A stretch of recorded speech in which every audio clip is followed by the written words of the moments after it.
Allard's Neighborhood. This is the place where you're entitled to Brad's opinion. And now for your host, Brad Allard. Well, Taylor, I bet you're excited today. I just saw the news that Elon Musk is going to actually be able to take over Twitter. What do you think about that? It's crazy. You like it? I mean, it'll be fun. I wonder why the liberals are so upset. And actually, I'm going to be referring to that in this episode. Uh-oh. Why are the liberals so upset by that? Because we're going to be talking about the role of corporations in public life and things of that nature, but also that Florida education law, what it is and what it isn't. And there's because there's a lot of misunderstandings about that. And I think that's been deliberate, to tell you the truth. The law isn't nearly what many on the left are saying that it is. And I have my sister-in-law is a kindergarten teacher in Florida, so she's at ground zero with this, and so we got a little bit of insight what's going on with that. But we're going to talk about that. We're going to talk about, is Disney right or wrong for doing what they did? Should corporations be involved in these kind of social issues and things of that nature? Also, this the one-sided nature of this whole conversation. I mean, I've been watching the news, and it makes it sound like that, well, I'll just save it for the show, but it just sounds like it's much more dramatic than it really is. Okay, so we'll talk about that, but also I just thought the big news about the king of Tesla is now going to own Twitter, and how everybody's getting all worked up about that. Because Well, why? do I? Go ahead. Tell me why is it? No, they're just, I don't know. What are they afraid he's going to do? He's not going to take any crap. He's not going to hide these people that have beliefs that, the woke people don't have. Yeah. Because if you ain't woke, you're blocked. Well, that's pretty much it. Yeah. And I think that's part of my whole conversation. That's why I think the social media aspect of this business has been also understated about it. But anyway, I'm getting a little bit around the block. I want to get to the As long as he brings President Trump back, that's all that matters. Oh, really? Really? No. Oh, I'm just pressing your buttons. Yes, you pressed it. Good. All right. Speaking of pressing buttons, let's see the sponsors, dadgummit. Thank you, Daniel, CrossFit Burleson. I'm having a fit, so I need to go get fit over at CrossFit Burleson on 317 Southwest Wilshire.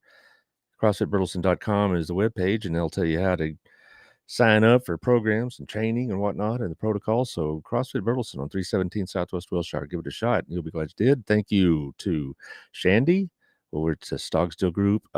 She's been posting some stuff on the 817 page about how difficult it's been for her to close deals, not because of her, but because of the excessive prices that these houses are going for. So if you want somebody on your side, you need somebody like Shandy, because if you think you can do this alone or do it with somebody that's inexperienced, you're going to be disappointed. So you need somebody like Shandy to do this for you, because it's tough. Even with her experience and her knowledge, it ain't easy. So the Stogsdill Group is somebody you need to talk to if you're looking to move into this area. Also, thank you to Rex. So with the Russell Wealth Group at myfinancialbox.com, hit the link, get to know him, see his introductory video, have some coffee. He'll help you with your 401ks or 403bs or EIOs or whatever else you got going on. myfinancialbox.com will introduce you to who he is, and y'all can get together and visit about your retirement plans, etc. Okay, and also thank you to Gayla over at Southern Gym. It's Mother's Day in about a week from Sunday, and so if you want to give mom or your beloved bride, the mother of your children, a nice piece of jewelry, that's the place to do it. If you want to get something clean, fixed, repaired, designed, whatnot, she could do all of those things. Appraised, she's a full service. She's your local lady jeweler, and so you can handle the top floor of the Windmiller building. So go give her a look. Also, thank you to Michelle over at Hotworks on John Jones over by the theater in Kroger, 714. It's infrared workout system. Got Pilates, got rowing, got biking, got yoga, got the whole thing going on over there. There's like 10 different programs you could choose from, and it's safe, it's secure, it's a good environment and a supportive environment. So I think it'd be a good place for one to check out if you're looking for that type of workout. Okay, here's the thing about Disney. I'm going to kind of separate Disney's revelations, if you will, about their not so secret gay agenda, as was stated by one of their executives, and their involvement in the Florida law. Yeah, and here's the thing about the not so secret gay agenda. It does it bother me? It bothers me that it's secret as much as anything else because those kind of clandestine communications, if you will, tell me that the people that support the LGBTQ agenda don't have the at least at Disney anyway. I'll just say not in general, but those at Disney that support this agenda don't have the courage to just put it out there, as opposed to want to sneak it in through what Easter eggs. Taylor, describe what an Easter egg is in these movies. I've just been learning that term. Oh, just like things that are hidden. Like I Hit, know yeah, outside of this like woke stuff or whatever uh-huh. you want to call it, Disney's really good about Easter eggs. So they'll put like Toy Story characters inside of a different movie Right. or whatever. That stuff is cool. This Oh stuff, yeah, you know, yeah, and you whatever. see the Marvel movies, which Disney owns now, and they threw Easter eggs and these little Yeah, references or little clips or little pieces that only the Marvel Comics fan would recognize. yeah. And that's fine, but but it bothers me that they said we're going to do this through subterfuge. We're going to do this quietly. We're going to do this. We're not going to, we're not going to risk alienating a good number of our customers or clients or viewers or whatever, but we're going to still try to pursue this agenda. We're going to do it secretively and we're going to do it clandestinely. And I think that's a cowardly way of doing business. Either do it or don't. Okay. Now, I'm not here. This really has nothing to do with the gay and lesbian agenda or the lifestyles or you fill in the blank. It has nothing to do with that. It has what it has to do with a corporation getting involved in state politics and then trying to manipulate the voters of Florida, if you will, to oppose the governor and the Republican Party and whatnot. And that's just not the role a corporation should be involved in. Plus the fact that I'll go back to this point again, the not so secret gay agenda. Um, I just think it's bad to have people that trust Disney's programming that but may not agree with all their agenda items, but still they don't know that this is going on, and so they put their kid in front of Disney Plus, or they watch these movies that are coming out. They go see Enchanted or Frozen or whatever else, and then there's all this subtextual message going on. That's if you're a parent that wants to raise your kid with that kind of understanding, that's one thing, but a lot of people don't. And a lot of people just want to watch a movie. They want to watch a Marvel movie or watch a Disney movie without a lot of political overtones in it or social agenda overtones. And that's part of it, and I think Disney it's not the same as many other corporations because 'cause they're so ubiquitous in our society. I mean, they own so much, and this is kinda related. The Disney-owned company like ESPN has gotten a lot of criticism in the last 3 or 4 years for its messaging, political messaging, and they've had to get rid of a couple of their anchors for going past the point of moderation. Jamel Hill is a one used to have a show, and now writes for The Atlantic, but she was always slamming, uh, whites and white fans and white players, and she had an extremely woke view, a Black Lives Matter view about things, and when you get institutions like ESPN that are constantly trying to present to you a certain ideology or agenda, it's offensive to a lot of people. Not even because they don't agree with it so much, but they just don't want to be lectured to or dictated to.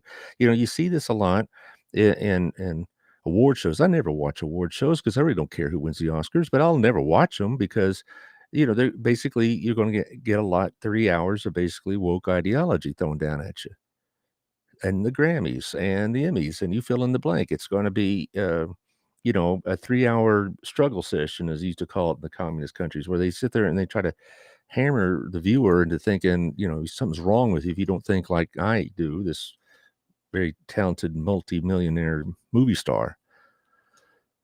I get tired of that. I get tired of an agenda being thrown down at me everywhere I go. The thing about the NBA and the Black Lives Matter a couple years ago, frankly, I was offended. It's not that I don't have an understanding about some of the racial issues of this country, but it got tired of seeing Black Lives Matter slogans on the court or on the jerseys. I get tired of people like LeBron James, who's a damn hypocrite, who will say nothing about the jerseys that are made by slave labor in China, but he's got a lot to say about Trump and Trump supporters. I don't care what this high school graduate has to say about me and mine or whatever. So I've only recently started watching the NBA again, primarily for I just got kind of missed a little of it, but I got tired of people using their platforms to promote social agendas. And LeBron James was the worst, but I'm getting off the topic. I'm going back to Disney. Disney is owns, ABC. They own, besides ESPN, they are like if not the largest, one of the very largest media conglomerates in the world.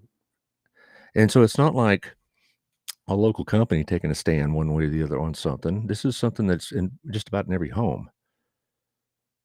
And we get a lot of us get tired of an agenda being pushed down our throat. Even if we like the agenda, I still don't want to be lectured to. I don't want to be lectured to. I just want to watch a movie. I just want to watch a basketball game, and I will get my political and social education on my own time and my own methods. I don't need superstar athletes and movie stars and multi-billion-dollar media companies tell me how woke they are. And one of the worst things I hate is called virtue signaling, where they take these stands and with the intent that you would applaud them and say, they're so in tune with what's going on, aren't they? They're so smart. Yeah, and so I just get tired of that, and a lot of people do. Um, again, I'm not talking about specifically the gay and lesbian agenda. You can have your own opinion about that. I'm not here to talk about one way or the other on that. What I'm talking about again is corporations that put their nose into the private lives of people they're trying to sell to and tell them how they should think about certain things.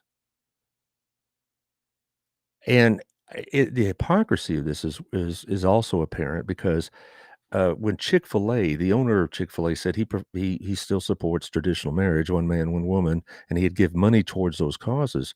We had this big boycott at Chick-fil-A because how dare they use their position of selling chicken sandwiches to promote some sort of social agenda. And they had this big boycott and this big deal. And he had protests in the front of Chick-fil-A's. And I could tell you, I don't know how it is in other towns, but that boycott sure failed here in Burleson. I can't drive by Chick-fil-A at any time of day where both their lines aren't 7 or 8 cars deep. I mean, you go by 2 in the afternoon over the one by HEB, and I've never seen it anything less than 4 or 5 cars. And the one on the highway about the same. But the point is that because the owner of the company, he wasn't even taking a stance on behalf of Chick-fil-A. He was doing it on his own personal preferences. Said he supports traditional marriage. He got hammered for that. Same thing with Goya Foods. It's mostly an Hispanic brand of food, and 2019, Mr. Trump did a visit to one of their plants, and the president of Goya Foods was courteous to the president. I mean, how dare he be courteous to Donald Trump? And he basically thanked him for the good job he's doing. Something pretty innocuous like that. And of course, we have this boycott of Goya Foods, which again failed spectacularly. Goya food sales are through the roof. I know when I first heard that, I was really indignant. And I like black beans. I tell you, I like them a lot. And so I said, by God, I'm going to go and show AOC, who tweeted out this, we're going to boycott Goya. And I said, I'm going to go show her. And I went to go to HEB and I got the last 2 cans on the shelf. That's how many people bought it up. And you couldn't find it for like 2 weeks because they couldn't keep it on the shelf because people were responding to that. But it really, it just bothers me when companies do this anyway, but it really bothers me when it's such a double standard. Had, say, another company of a similar size or magnitude as Disney came over with a not so secret pro-life agenda or not so secret Second Amendment agenda or not so secret climate skepticism agenda, you name it, whatever, something that the woke crowd on Twitter doesn't care for, then we'd be having all sorts of comment about how these corporations should stay out of the people's lives. How the corporations need to mind their own business and just stick to whatever they do to make money and not get involved in politics. One of the big problems with the Citizens United Supreme Court case that allowed corporations to get involved in politics more deeply, was the Democrats in particular said that they would all be Republican supporting, and that has not been the case at all.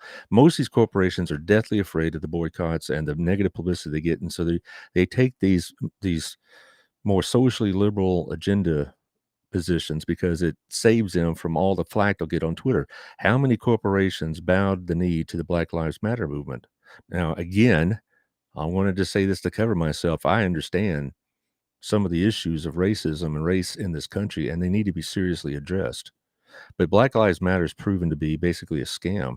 It's come out in multiple media outlets about how the leaders are banking hard off the money they make in Black Lives Matter, that the founder of it lives in a $6 million California home.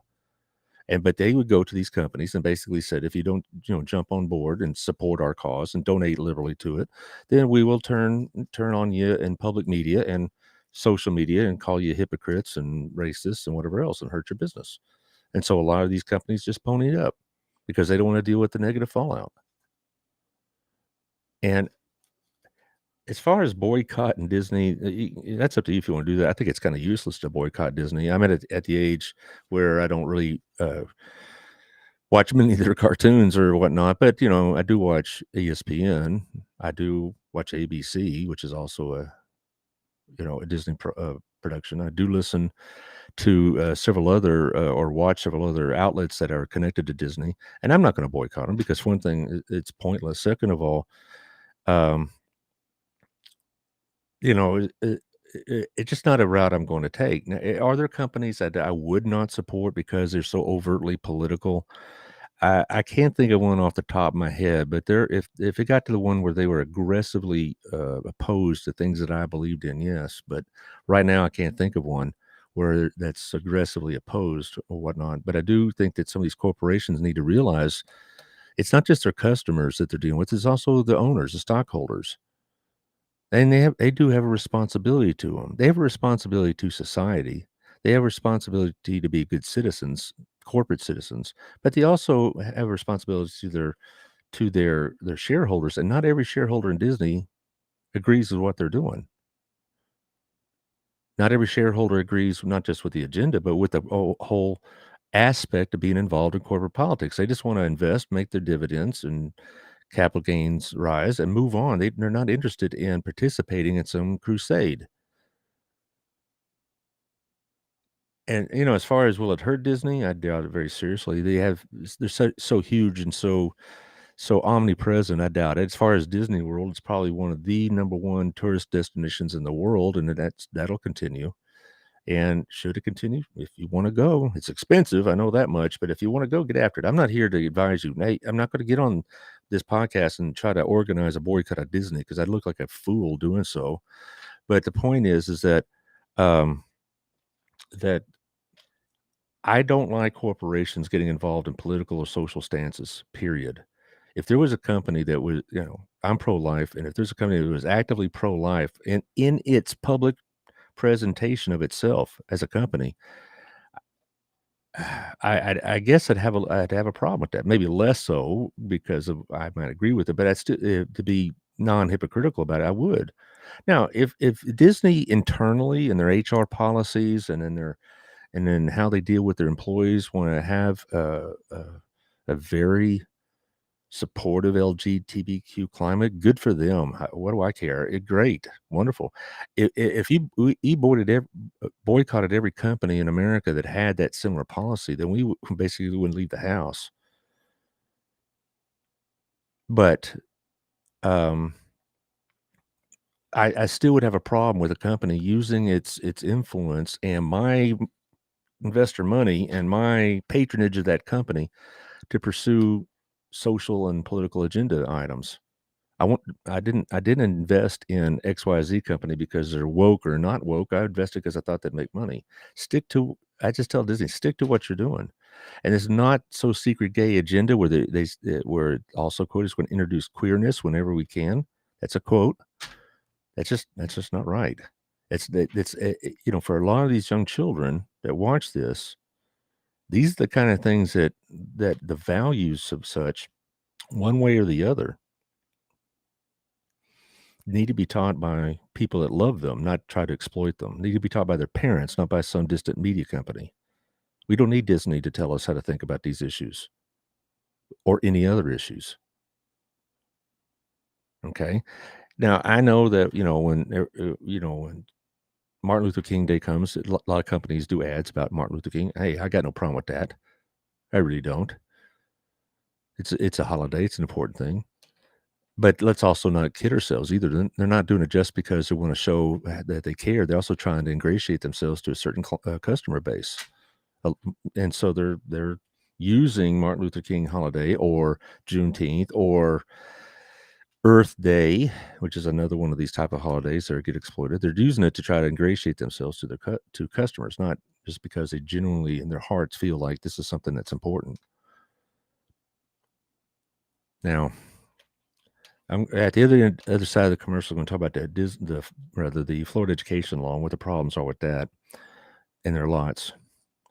I just want to make myself clear. I don't want to hear any static or whatnot, or that I've misstated. The agenda item itself, gay and lesbian lifestyles, is something for you as an individual to decide about, and I'm not here to tell you what to think about that.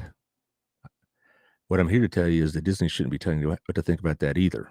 And they shouldn't be trying to tell your children what to think about that through subtle subterfuge of including, subtextual characters or commentary or whatnot. They shouldn't be doing that either.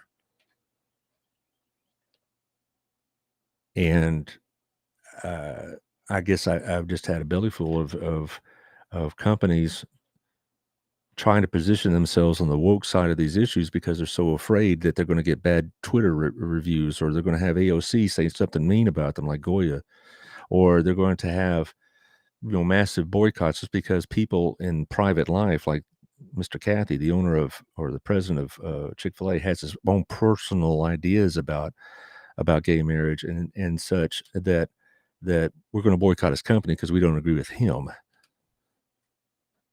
I just it just, to me, that's a combative way to live, and I don't want to live like that day after day, finding enemies to slay because they have different ideas in mind. But then again, don't tread on me either, as the flag says. All right, and let's go to the next round of commercials, bud, and then we're going to talk about the Florida law. Thank you, Otto, at our place. Great food, great atmosphere. He's been the world traveler. Otto has been Dubai, Las Vegas. Next thing, who knows? I know he's been to Chicago already. He gets after it. It's a great place. Go get a good meal. I'm going to be there Wednesday with some of my BNI friends. So hope to see you there. Also, thank you to Chris. We're going to have Chris on the show on May 5th. I'm going to talk to him about running a business and in this inflationary times. And what's interesting is that we have off the air, we'll have political discussions, and he's very articulate in his positions. And so are we going to get into that? I doubt it, because he's there to sell cigars and sell drinks and have a good atmosphere. And so Wild Cigar, a great place, a good deal with the cigars. It's got the great humidor. You can get gift cards and whatnot. And I look forward to seeing him on May 5th. Also, Antonio Bassano, I got your email this morning. I appreciate it. Proactivepaymentsolutions.com. It's going to help you with point of sales operations, help you streamline everything, help you to get the best rates, the best deals, the most workable programming. So Proactive Solutions will help you with your business, save you time, money, and grief. Thank you, Antonio. Also, Tiffany, I'm going to have her on the 3rd. I'm going to have her on a week from tomorrow. And it's going to be a great show. As always, the magazine will be out by then. She's working on just about done with it now. LocalLifeTX.com is still up for this month's issue, and the new issue should be in your box early of next week. So LocalLifeTX.com will help you get through to that date. And I look forward to seeing you. We got a couple more just to make sure I get everybody thrown down. We'll get the farmers market again. We also have the second annual Spartan. Oh, no, you did right. Second annual Spartan Regiment Classic on May 21st. It's to help the Spartan band. We also have the Walk for Life for Next Step Women's Center coming up very soon. I forget the exact date, but it's in a couple of weeks. So get on their website, Next Step Heroes, and donate and or sponsor a walker.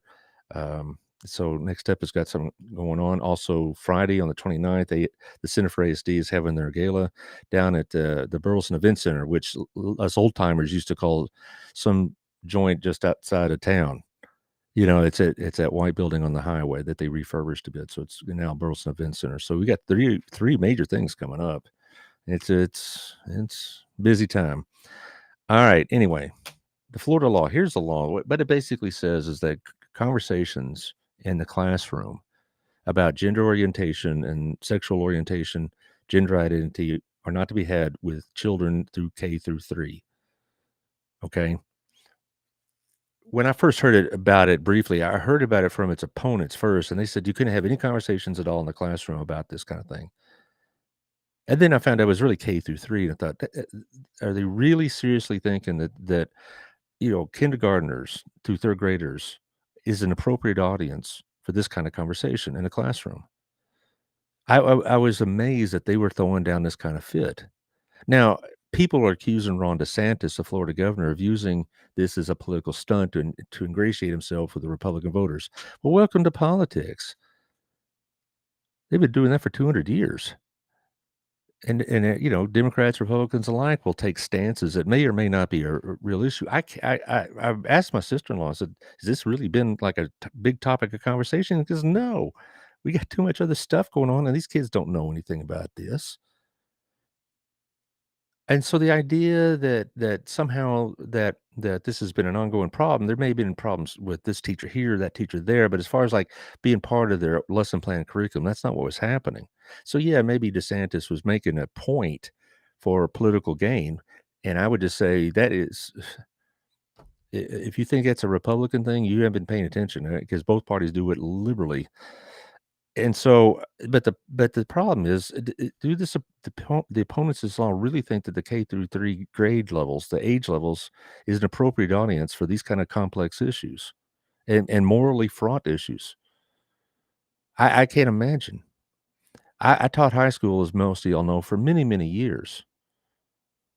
And for me to stand up in front of a classroom of kids and have this conversation, even at the high school level of seniors and juniors, would be a dangerous thing to do, because with no question, somebody in that room would not agree with what I thought, and it'd get back to their parents, and then I'd have a real problem.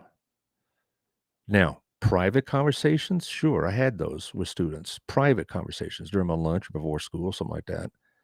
And it was certain guardrails, if you will. I always told students, "I'll listen to anything you want me to know, but you also need to know I can't keep everything confidential." So if a girl came and told me that, I like this boy, well, okay, I'll keep that to myself. If a girl came and told me she was getting molested or beaten, I'd go straight to the proper authorities. If I told students, here's how it worked about my gay students. Most of the time, by the time I got them, were already had self outed, if you will.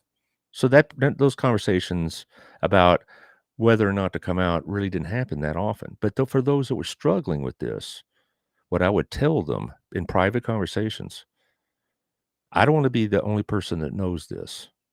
You need to talk to your mom, your dad, your pastor, a counselor, somebody. But I can't be the only person that knows this. I didn't want to be in a situation where a student told me about their sexual orientation, then 6 months later, the parents finally found out, and they found out that I knew about it for 6 months. I'd be in really big trouble. Whether I should have been or not, it doesn't matter. I would have been. I would have been, in a lot of trouble, because it doesn't really matter whether I did the right thing or not by waiting 6 months.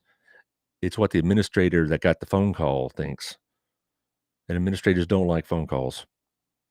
They don't like to have parents calling them and raising hell about something.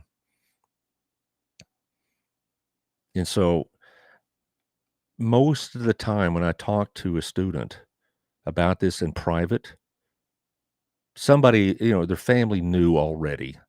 And the real issue about coming out wasn't coming out to their parents, it was coming out on campus. The parents almost always knew. And I did have one conversation. I do remember one where I said, "Before you go any further, I know what you're trying to tell me, but you need to have this conversation with your mother," we live just with his mother, single mom. "And when you do, come back, we'll visit some more," and about 2 weeks later, he did, after that conversation was held, and it was an unpleasant conversation with mom, but that's not the point. The point was is that that's more of an appropriate age level. At 17, 18 years old, maybe even as young as 16, the students I had that were gay either suspected it very strongly that they were or knew it already. But when you're 8 years old, you're 7 years old, you're 6 years old, you have no idea about this kind of activity or lifestyle or orientation. And if it had a classroom discussion full of first graders about, um, being sexually attracted to the same sex, I can't I don't even know how to respond to that. I mean, at the first grade, I had no idea what that sex was or anything like it. And I didn't think about, "Oh, I wonder where babies come from." I didn't care, and I'm just saying that you have a situation here where you got these extremely impressionable kids, because most of the elementary kids, particularly the younger elementary, love their teacher. And if they had a teacher get up and stand up and say, "This is right," or "This is wrong," they're gonna take that to the bank. And I'd also ask the opponents of that, not that I had know many of them personally, but I'd ask the opponents of what they allegedly call "Don't Say Gay" bill is, what if they said, "Okay, you can have these kind of conversations." And I get up there and I say, "Gay people are, living a sinful lifestyle and going to hell." What would be said about that? I mean, the thing about it is there's only one way you can talk about it, and a teacher's personal convictions would be totally compromised. Now, I'm not most teachers I know love and support their students regardless. But that doesn't mean every teacher I know is. I mean, I know a lot of teachers that are pretty conservative Christian people that have a conservative Christian outlook on the world. They believe in one man and one woman. And while they won't stand up and proselytize that in the classroom, if they're in a situation where they're going to be forced to promote and or accept a certain dogma that they don't, that's not just violation of their Amendment liberties, it's a violation of their conscience. You know, One of my favorite authors, political authors, side note, his name is Andrew Sullivan, who is Catholic, who's moderate to, he's some liberal on this, conservative on that. And he's also married to another man. Okay. He's a same sex relationship. And he has written many times, he says he respects the right of people to believe what they believe about the gay lifestyle, as long as they don't use it as a hammer or a club against him or others that think like he do. That's kind of where I'm at in a lot of things of life. You could think what you like, but I'm not going to use it to hammer you. But if you had a situation in second grade and for some reason this came up and you had a teacher that was either highly supportive or highly opposed to the gay and lesbian lifestyle, and they use that platform to present those views, there's going to be a problem. It's very similar to what, social studies teachers get all the time. I got it a lot, where they say you're proselytizing a liberal or conservative or a Democrat or Republican viewpoint in the classroom. I had teacher colleagues that did both, and I got accused a few times of being, too conservative and all this other business, but that's fine. I'd never really thought of myself. I know the kids knew I was conservative. I never thought I used that as a platform to express those views. And in fact, to be honest, some of my best student relationships were with liberal students because they respected the fact that I had a belief system, but I allowed them to have theirs and allowed them to express it in classroom conversations without ridicule, scorn, or abuse. But not all teachers are gonna do that. Most teachers I know are like I was, they were tolerant about other views. One of my favorite teachers, a woman that taught next door to me for many years, was much more liberal than I, but she also had fun with the conservatives, and they just loved her because, they knew that she cared about them and not their politics. It didn't even matter. And we'd tease each other in front of the kids, and the kids thought it was funny because she could take a joke and I could take a joke. Same with my good colleague and friend Grant Wittenberg. Some of y'all know him. We would go back and forth all the time, and the kids liked it. But they didn't, as far as them, you know, uh, becoming acolytes of ours because of our political views. That didn't happen. But I'm getting off the track. I'm sorry. I'm going to get back to what I was talking about. But at this young level of age level, if you had a teacher, let's take the sexual orientation business out of it. Let's say you had a second grade teacher gets up and says Trump is the greatest president of all time, or Trump is the worst president of all time. That's no more a legitimate conversation than what I'm talking about. Or having a second grade science teacher say, well, the world is flat and it's 6,000 years old and evolution's a lie. Would there's going to be parents that object to that. Or you're going to, or just like that object if you had a second grade teacher said, well, God making man is a nice story, but really this is what happened. You'd be furious as a parent. Things have to be presented at an age appropriate level, at an intellectually appropriate level. And sexual orientation and gay lifestyles and choices of that serious of a nature, that is a mature decision, one that need not be put in front of a kindergarten class or second grade class because of somebody's ideology needs to be pushed. Some group wants to push its ideology. It's interesting as preparing for this, I read a couple of authors I know to be gay. Sullivan was one of them, and a couple others. And they were kinda and they kind of have the same view I do. They said, "Look, when the time is appropriate, you can have these conversations, but the second grade is not it." Now, tie this back to Disney.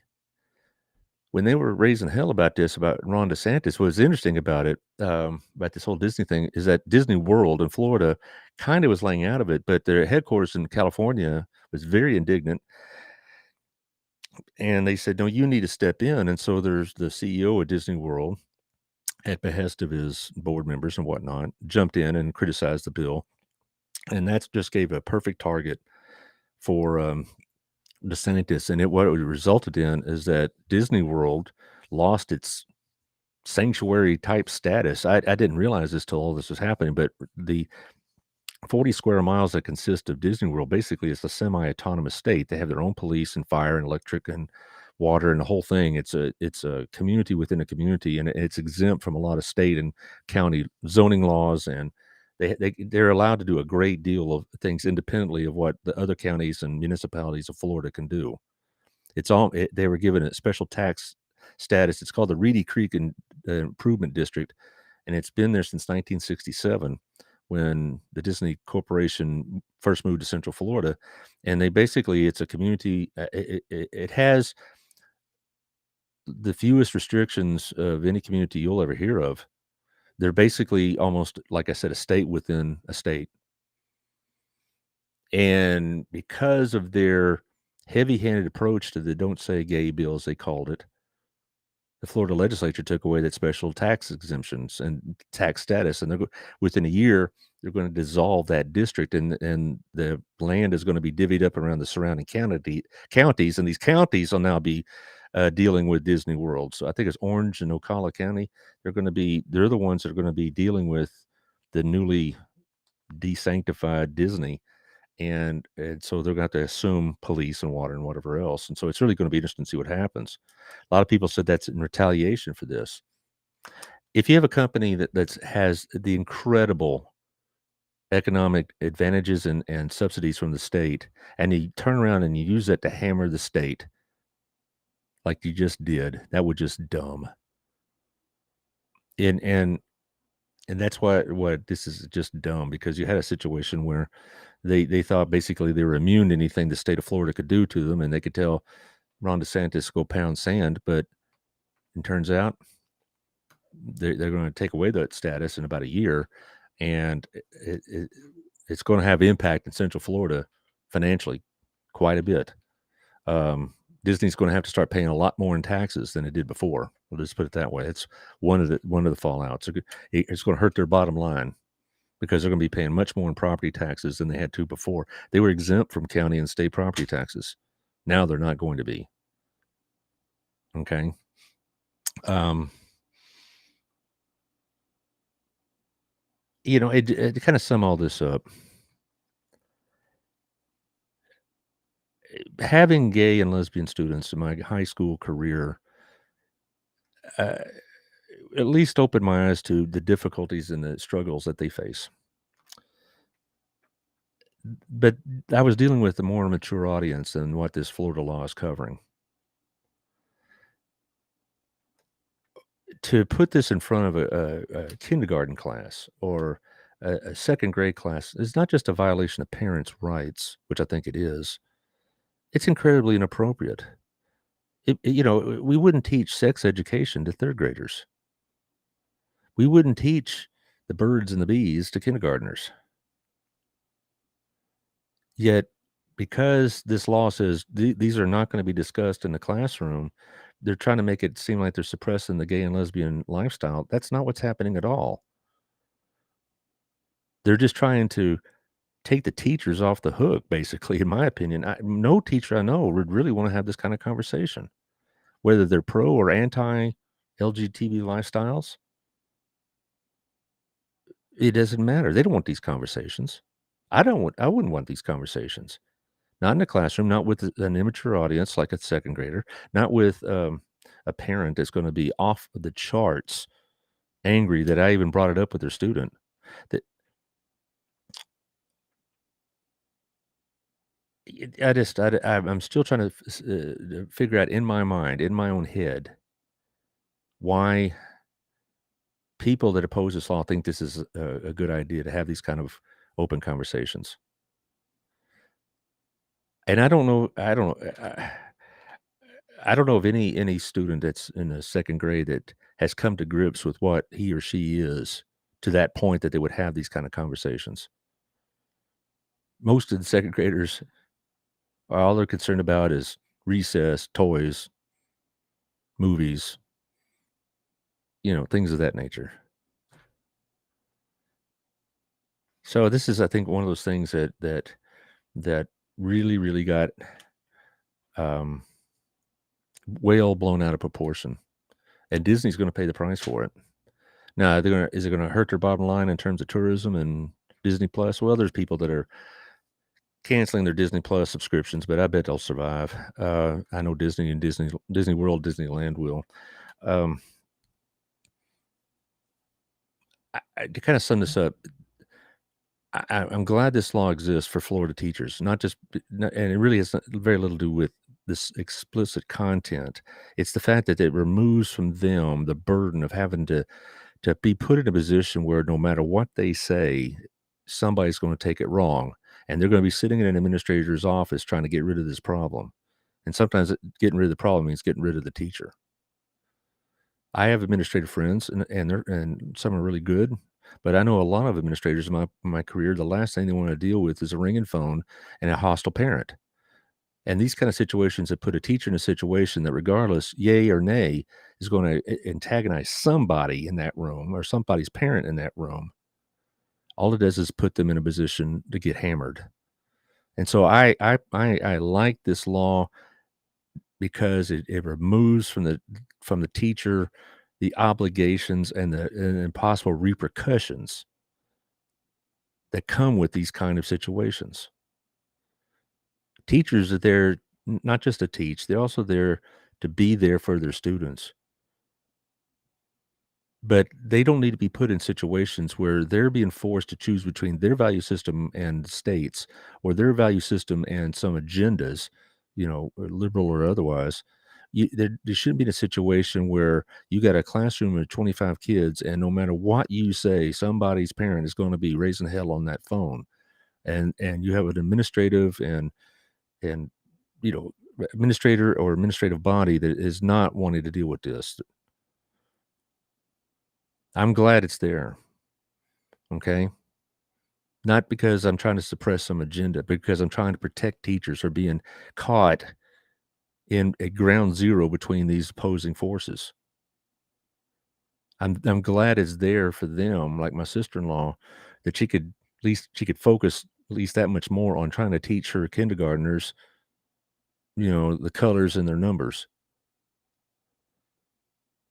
as opposed to having to grapple with these mature real world issues. I it amazes me sometimes the how people react to these kind of things.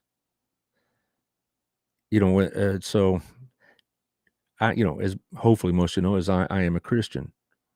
Would I want a teacher to be very evangelical in the classroom? My answer is not really. It's not because I'm ashamed of the gospel of Christ, far from it. But I want to be able to direct and guide my children through what I understand, what I believe, through what I've read, through my church, et cetera, et cetera. Not having somebody who may have a very different view about the scripture than I do. A lot of people say we need to go back to prayer in school. The kids need to go back to prayer in school, not the teachers leading them in prayer, because not all teachers believe it as much as the others. B, even within the Christian faith, you got different denominational understandings about prayer. And C, you do have to account for non-Christian students. So, and it may sound like I'm being heretical, but no, the kids need to be the one to bring back the prayer in schools. And that's how I view this Disney law, or not Disney law, this don't say gay law. The parents and the churches and the counselors need to deal with this, not teachers who are going to be basically thrown under the bus regardless of what they do.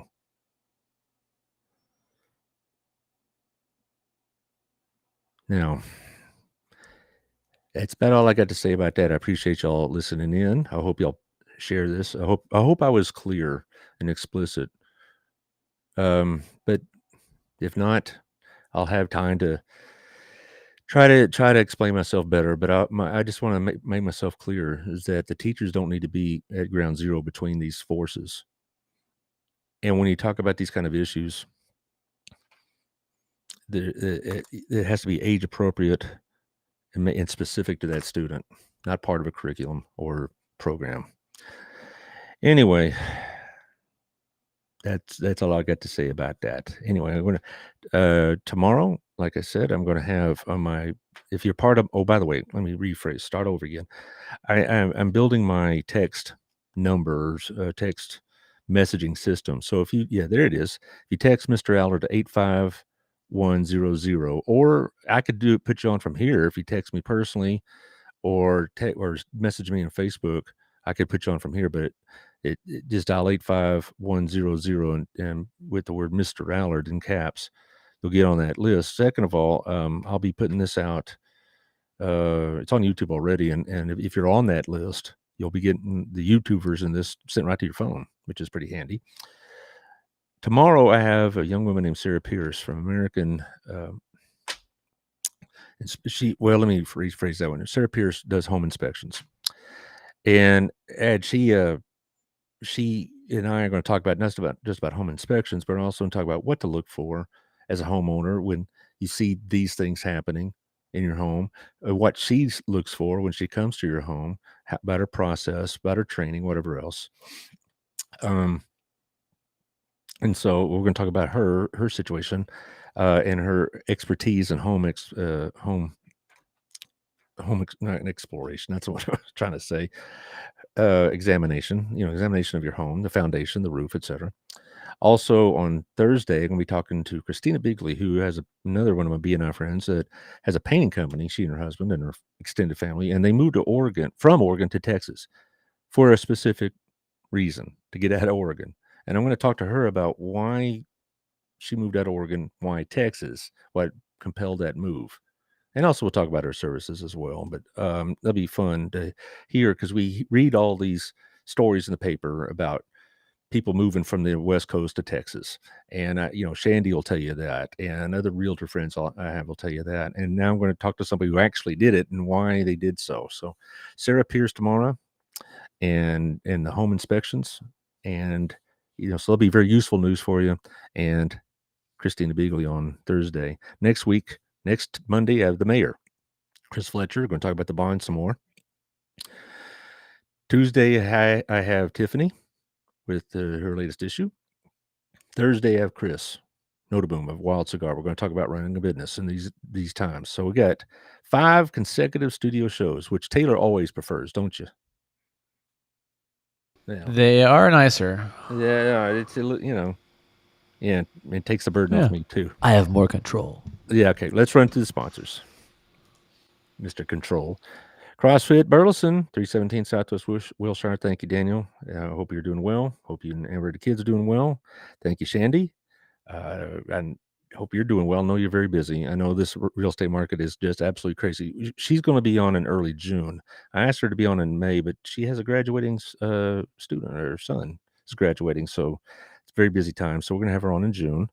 The Stogsville Group, Shandy Stoggs, will help turn your transactions into relationships. Also, thank you to Rex at the Russell Wealth Group, myfinancialbox.com. Hit the link, get to know him. He's a character, and you can trust him with your 401ks.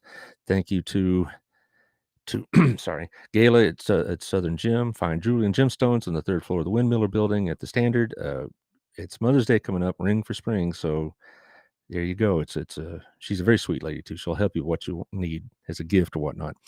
Also, thank you to Hotworks, Michelle. Hope you're doing well. I know you're very busy. Open up your second outfit, but Hotworks on John Jones near the theater and Kroger and all that. And so get yourself an infrared workout, and it'll maximize the value of your workout.